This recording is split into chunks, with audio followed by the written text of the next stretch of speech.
I'm Chris Slee. I'm a senior partner with eWave in the Midwest region.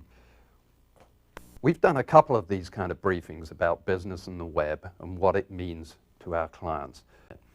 And as you can see from this slide, there's a whole load of names that we recognize, people like Barnes & Noble, people like Amazon, who are out there trailblazing and establishing new businesses out on the web. I'm going to give you a couple of frameworks that we've been working about to see and understand how companies are using the web. The first one is something that we call the strategic ambition framework. What it tries to do is look at the various varieties of ways that companies are using web technology. If you think about it, companies are using web technologies, organizations, they're using it to achieve anything from internal efficiencies, and they're actually using some of these self-service kind of ideas internally to really trailblazing new industry models and roles. Things we also found out when we looked at websites is that there's a clear pattern of sort of maturity that happens with websites. Websites start in this bottom left corner in a relatively basic, what I would think of as electronic brochureware.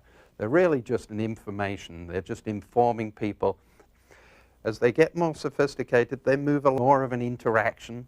There's more of a sort of sense of community, more of a things like lead collection and things like that in the website. We've had to tie together business strategy and technology for a long time. Now, because IT is an external service, it's IT out of the box, it's customer facing, it's on the front of the stage, it's really becoming important that the user experience is engaging for customers, for the people that use these websites as well. Things like ergonomics, the design, the navigation, things like creativity about the look and feel of the website are very, very important.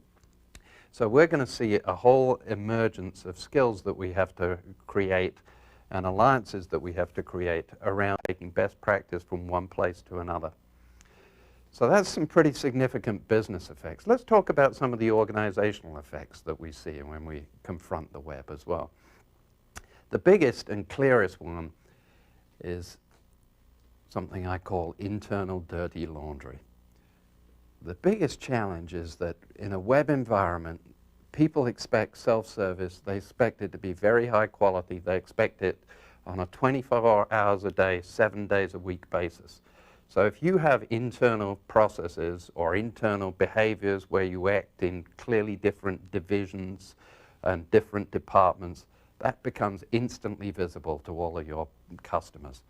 So the web puts a major emphasis on having to have smooth internal processes, having smooth behaviors so that we can support this self-service paradigm. So the web puts a real premium on a form of organizational collaboration, a sharing of information, an ability to actually internalize it, use it, turn it into knowledge, turn it into experience, and really move forward fast with this new information. It's really a very significant, I think, cultural requirement for a lot of companies to change and become more collaborative in the way that they use information and turn it into changes in the way they operationalize that. And the future, we think, is really around much more sophisticated websites looking like our eWave solution.